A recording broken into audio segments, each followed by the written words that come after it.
What's up, YouTube world? It's your boy J Dub, the #1 commenter on YouTube, and I'm back with another review. Today, I'm going to be doing Married at First Sight Houston, the reunion part one. And I'm gonna tell you, I got so much to say about this. I mean, of course, we know Married at First Sight is a 2-hour show, but it was just so much to get into, like so many twists and turns, and I guess some things we knew what were gonna happen, some things were like really unbelievable.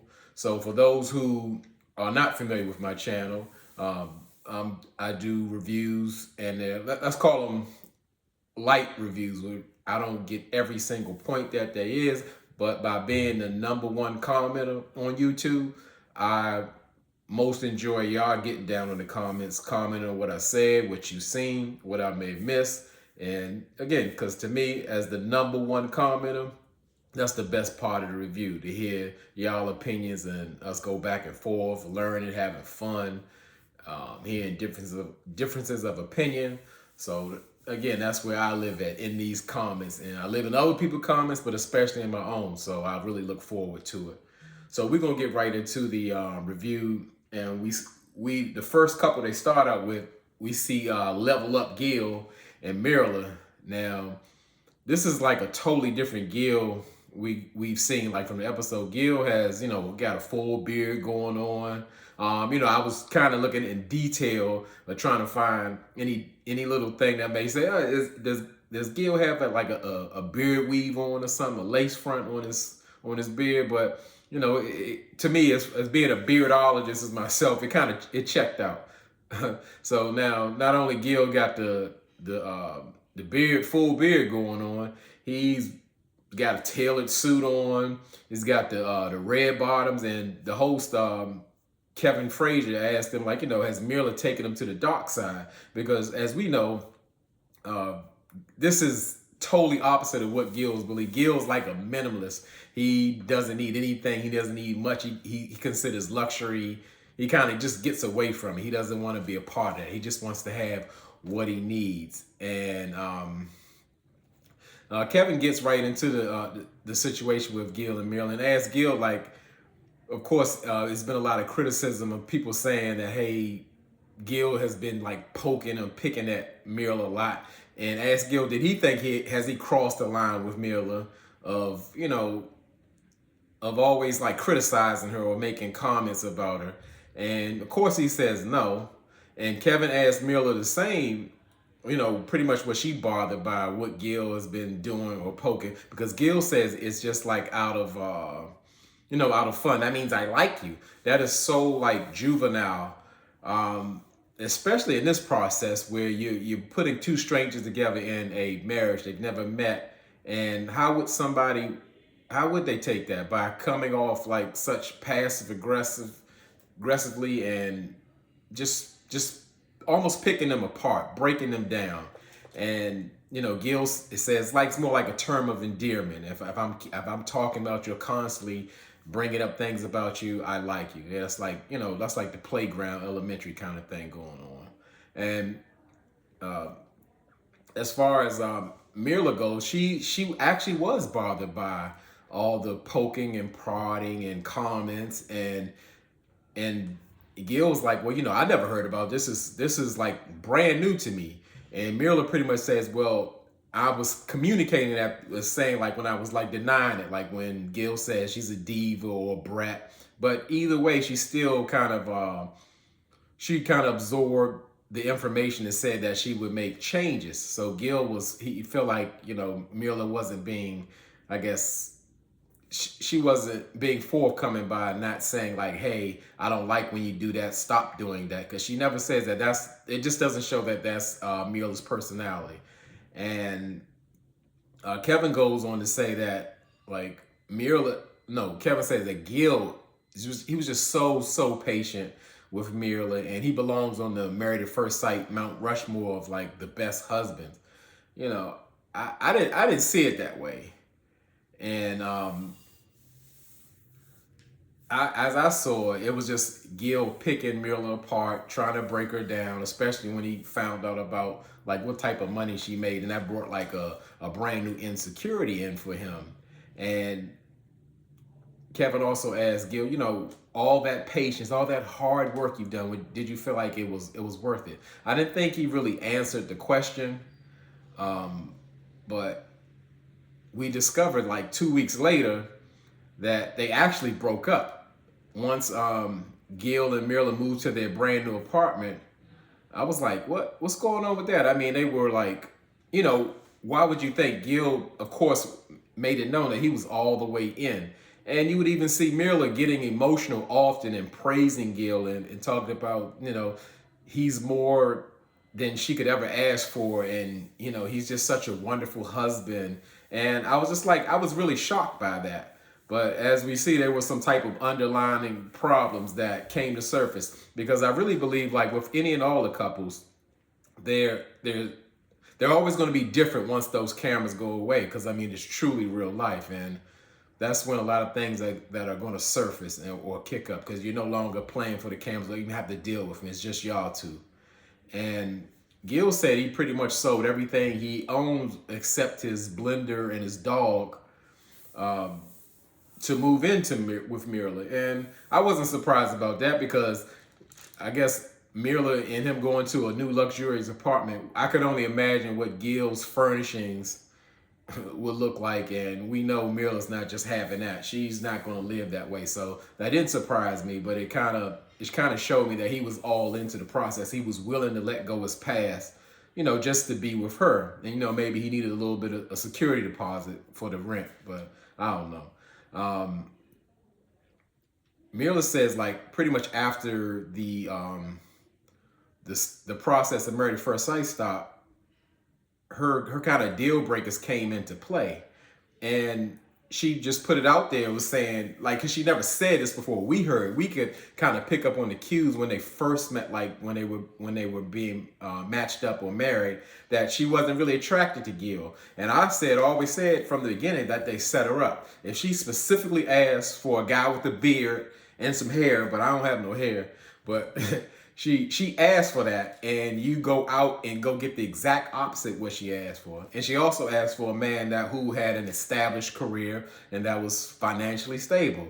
And that's not Gil, because to me, I always thought it looked quite ridiculous when they were, I guess, giving financial transparency, and Myrla has her receipts and showing Gil exactly what she making and how much she putting away and all that. And Gil started hitting you with the stories with, well, you want me to tell you what I sent to Colombia and what I used, and through all my careers and all that. Like, it's like Jay-Z said, men lie, women lie, numbers don't. So if you don't got those figures and you start doing all this explaining, something ain't right. It's off. So I knew that was a problem off the break, because it was just way too much explanation with Gil. And then we start getting what do we call his 401k confused with his personal savings. And then now the money that he sent throughout all these jobs he's had to Colombia,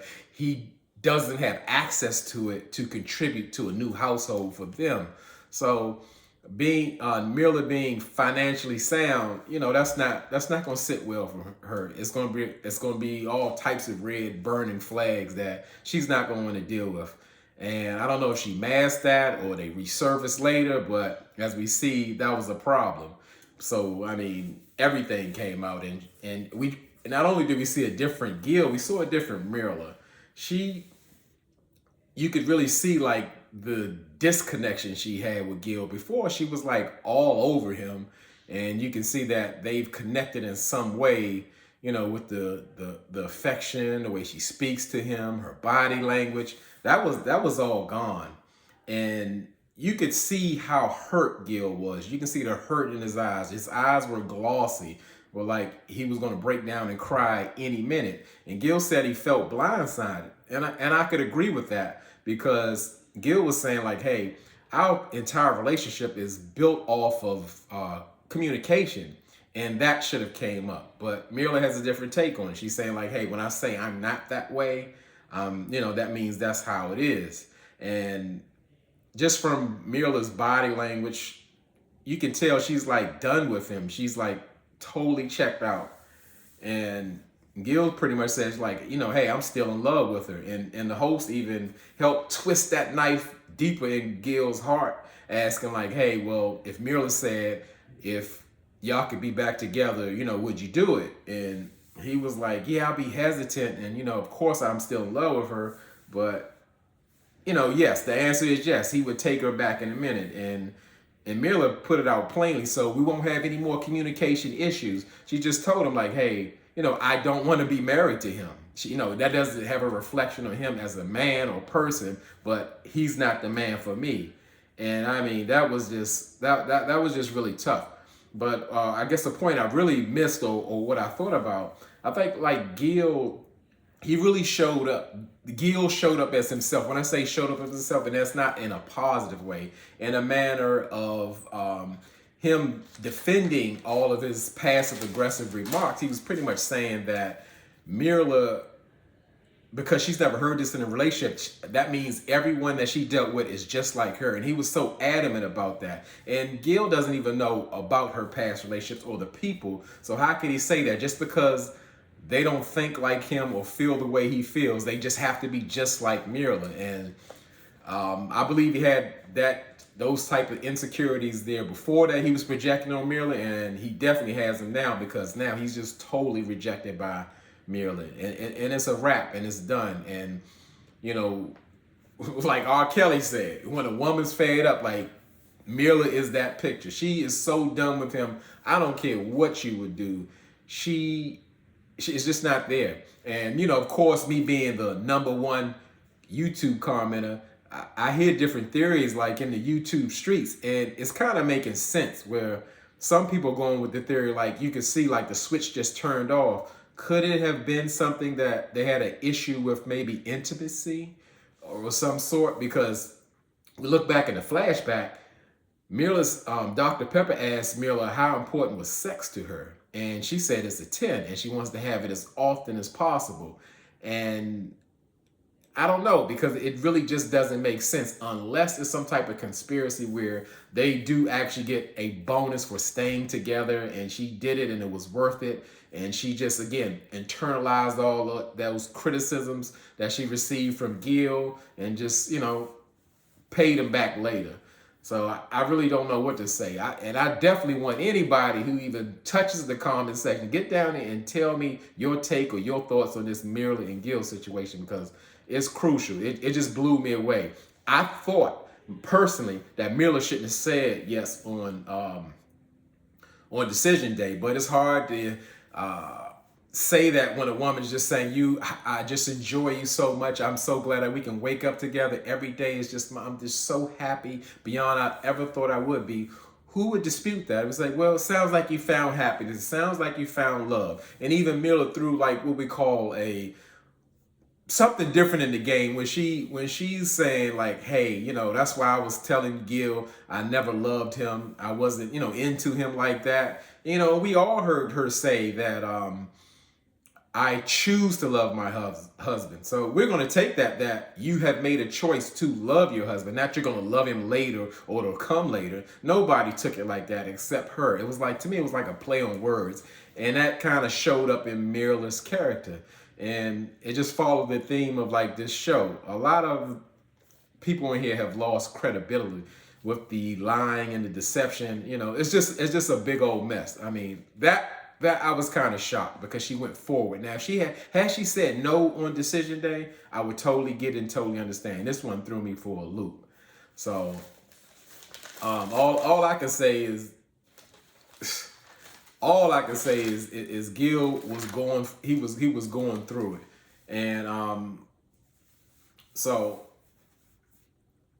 we're gonna go to I didn't do it in order. We're gonna go into. I just had to get that Myrla and Gil off my chest, because that was the first thing like on my heart. So overall, like if Kevin Frazier being the host, I expected that.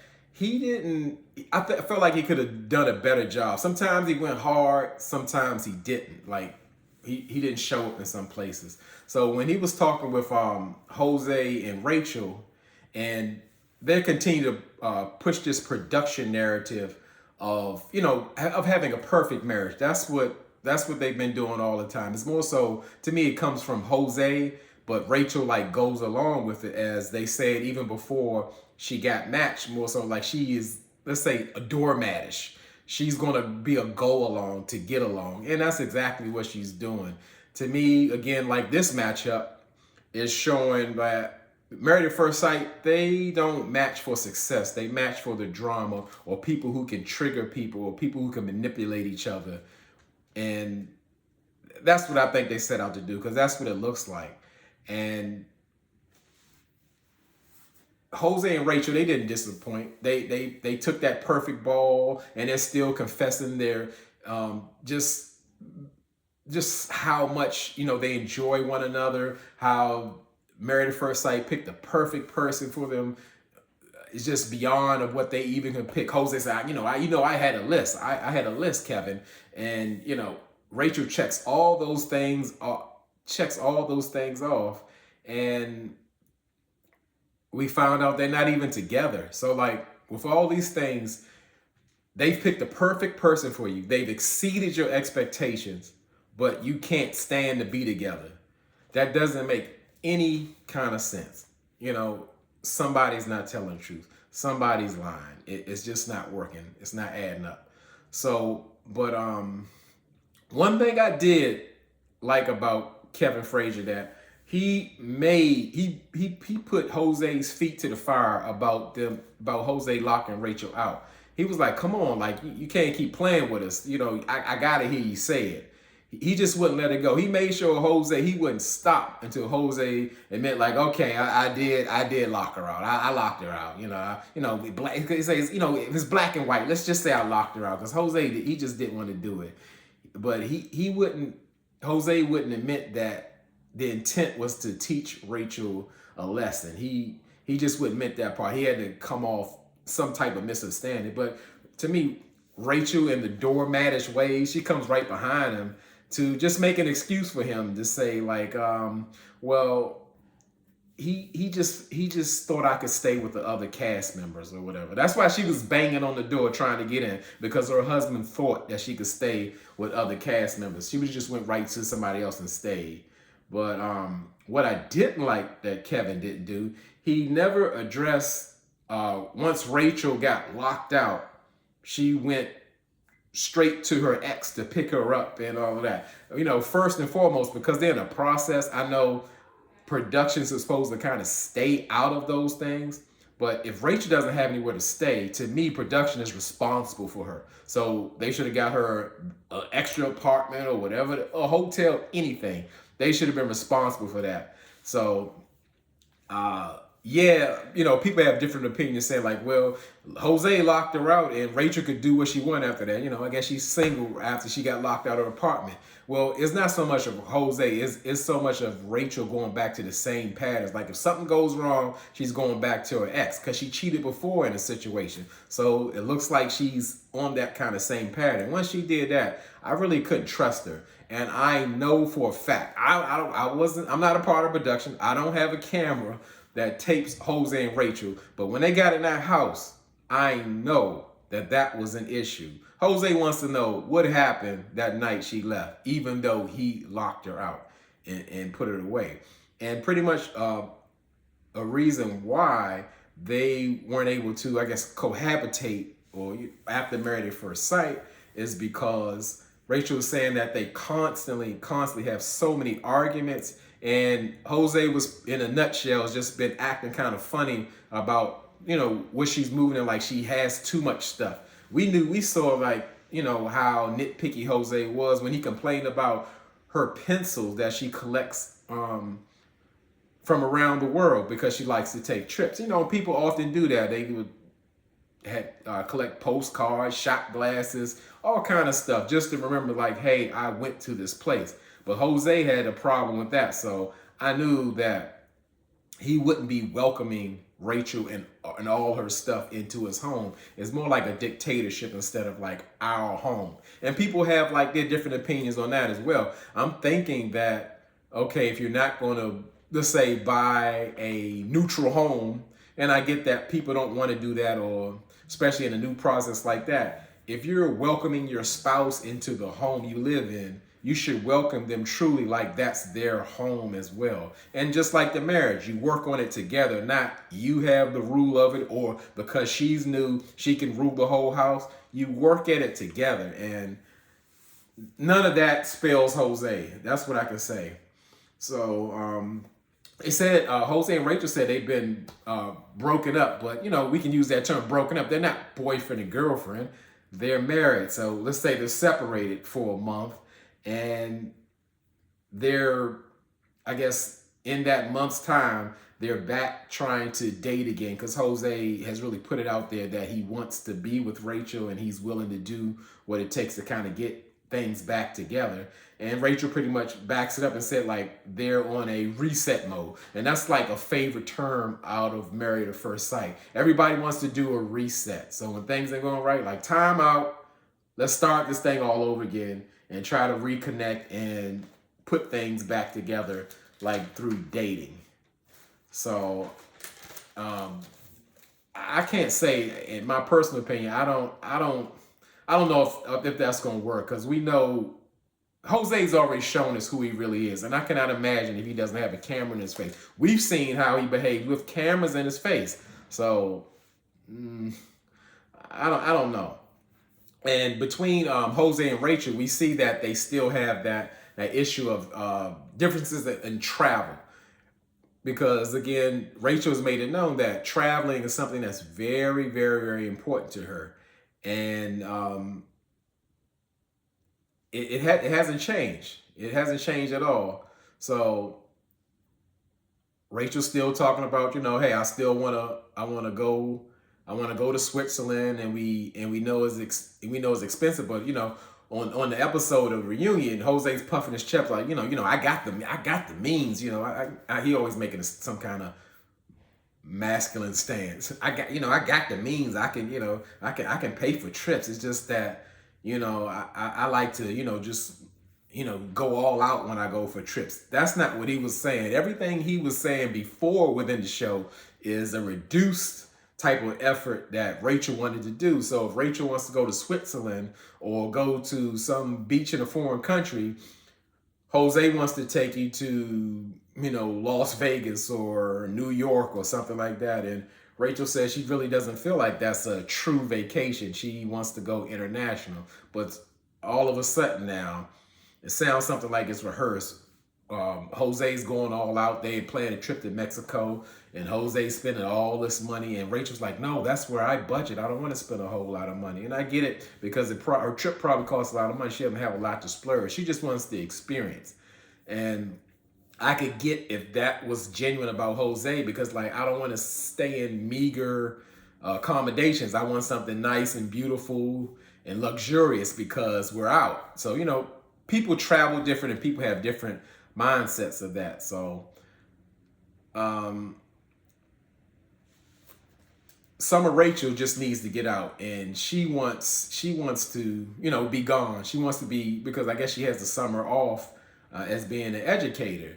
And something that they said, it kind of threw me for a minute when they were saying that, like, hey, we booked multiple trips. I mean, like, multiple trips. Y'all haven't even decided whether y'all want to live together, be together. And who just books multiple trips? More than one. You haven't got to the first trip. Y'all done going to Mexico, and you got two more after that. That don't make sense, And as I can say, Jose, it looks like he's coached Rachel into things, because a lot of times when they're talking, she's always looking to the side, like for confirmation. Like, is this okay to say, Jose? What do you think?